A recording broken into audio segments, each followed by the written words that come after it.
Hey YouTube, it's MTP Flyers, and tonight I am getting ready to pack for CES. It's currently 9:30, and I've got some of my stuff started here. As a matter of fact, I got you guys going here. See, got my little pile started over there.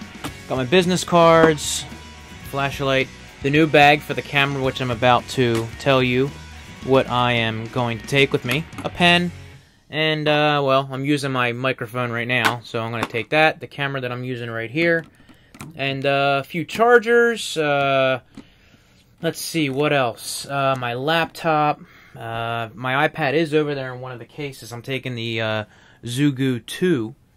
I'm going to take a handheld Kodak, my Kodak ZI-8, just to have something small. But then again, the Lumix or the Nikon might be the one that takes those videos, because they both shoot good video. So, what I'm taking. Well, let me first just tell you what I'm taking. I'm not going to make you wait. I am taking the Lumix, and I will tell you why. Real quick. I will get more into the quality and stuff when I get back, but I'll be sending the Nikon back. I did take a bunch of pictures I could show you guys.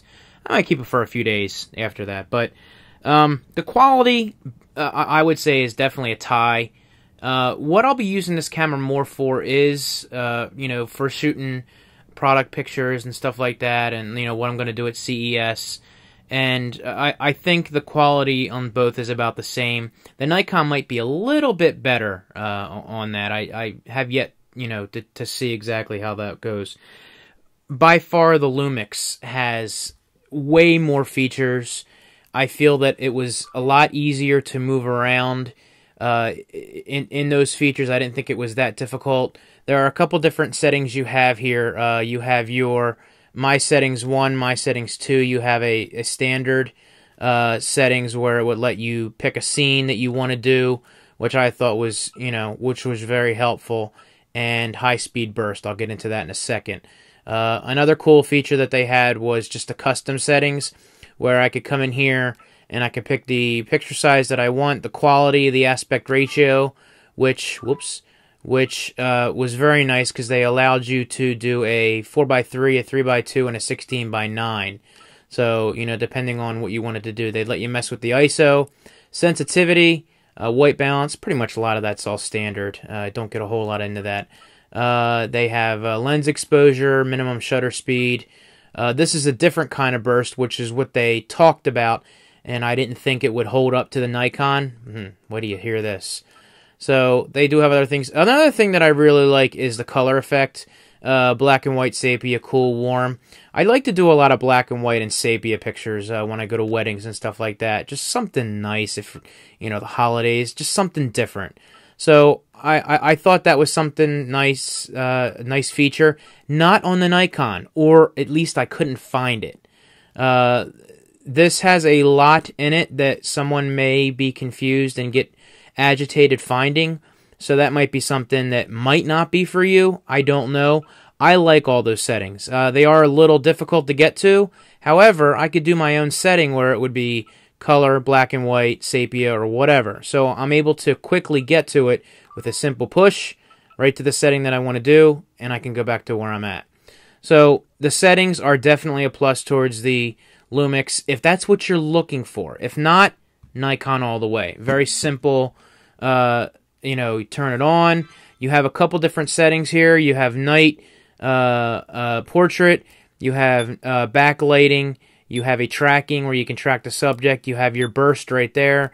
You have your standard auto mode, which pretty much takes care of everything for you. If you want to go in the menu, there is a menu button. You go right into it, and you can pick your image mode, white balance. It gives you a little bit of options, but that's it. Those are the options. There's no secondary, you know, place where you come into. There is a scene, but those scenes are very few and far between. They offer, you know, portrait, landscape, party, indoor, beach, snow, sunset, you know, things that are, you know, a little bit standard, but they don't change the color of what you want to go for. You know, they give you the settings for dark and light and food. I don't know why, but those are some of the things that, you know, very minimal that it adds. And if that's something that you're looking for, definitely go for it. But if you're looking for a little more features and you want to change those colors, I think this is something the Lumix will work out better for you. But you know, very nice controls on that. One of the things that I really, you know, was looking for was to be able to take more than one picture at a time. And sometimes when you're doing that, sometimes it's the third or fourth picture that's the good picture that you get. So if I sit here and I start here, you know what?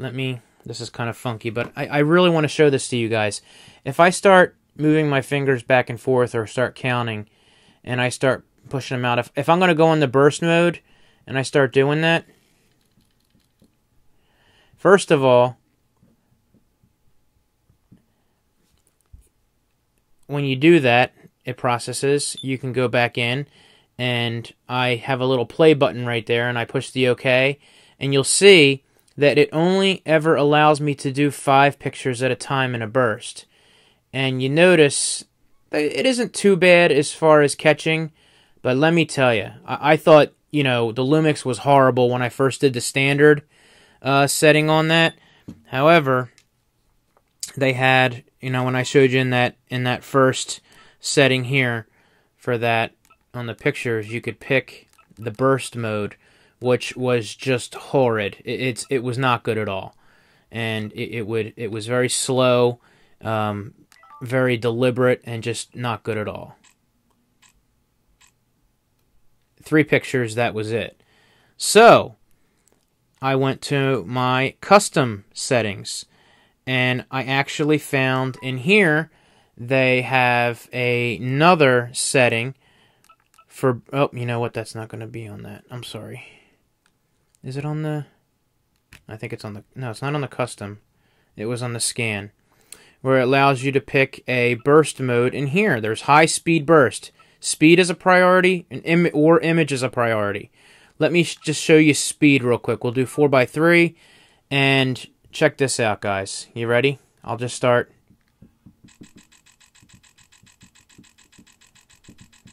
Continuous. Basically a stop motion machine. Simply click down to go to your playback, and you can see as I'm moving my fingers, it's pretty much right on with where I was going. So something that is always, you know, fascinating to me to be able to take that. You get a lot more shots in one, as many as you want to take to do that. So that's a draw for me. For you, I don't know. I'm just letting you know that that's something that I was looking at as far as, you know, when I was going to buy a camera. I thought that was equally as important. Like I said, ease of use. If you're someone that's just looking for something that takes good pictures, you know, and you don't care about all that stuff, the Nikon is definitely a great camera. Less money, by about 50 bucks. Remember I mentioned before the fact that you have to charge the battery in here? You can take the battery out and charge this in a charger. Well, I bought another battery for the trip, so I can now exchange that when I'm done at the day, or take that with me and swap them out. It'll give me more time. Because personally, I don't think the batteries are that great in here. I kind of blew through these trying them out, but we'll see. We will definitely see. Another thing real quick is wide angle. The Lumix took a wider shot, more of an area when you took a picture. And like I said, zoom, I think was the Lumix as far as getting up close and stabilization, but I think the Nikon had a better resolution on it because it didn't get as close, if that makes any sense. This could zoom in closer, but I think the Nikon's quality was a little more clear and a little less pixelated. I will definitely get into that with you guys, more coming. There is one statement that I want to discuss real quick. In the last video, I stated, you know, the latest craze was the DSLRs, and people were kind of, you know, oh, how could you compare these $200 cameras to a DSLR that's $1,000. I'm not comparing it to the quality. Clearly, it's going to have more features. Clearly, it's going to be a little bit better as far as the crispness of the picture that you're looking for. It's a commercial product with a hand precision lens. You know, the lens is obviously a much better quality. I'm simply stating the fact that not everyone should be going out and spending $1,000 on a camera to shoot videos for YouTube because they think it's the best camera out there, when really, I really thought the video quality on these cameras was even better than this camera that I have. And this was $500 when I bought this. So, no, by any means, if you're looking for a good camera and you got the money to spend on it, get the DSLR. I'm just stating the simple fact that I thought these cameras held up just as good when you're taking pictures, something that may not necessarily notice if it's not sitting next to a DSLR picture. That's all. But what I'm using these for are pictures for my YouTube channel, and I'll do videos on them, and you tell me if you think it's better than this camera. I think that these could be. But that's just me stating my opinion. I didn't want to get everybody's feathers up in a ruffle saying, oh, that's a horrible comparison. I wasn't trying to compare it. I'm just trying to save people some money, thinking that they need to spend $1,000 for something that, that does just as good a job, depending on what you're doing. If you want to be a camera enthusiast or you want to get into it, by all means, I definitely suggest a DSLR. So, that's all, guys. But, getting ready for CES. Going to throw this up for you guys tonight, and I'll be blogging on my way. Follow me on Twitter at MTP Flyers. And I'll be throwing up little videos from my iPhone and stuff like that. I've got a couple batteries, the 5400 Lucky Packs I'm bringing with me. So I've talked enough, guys. Thank you very much. I will see you tweeting from CES and shooting some videos. Take it easy. I'll talk to you later. See ya!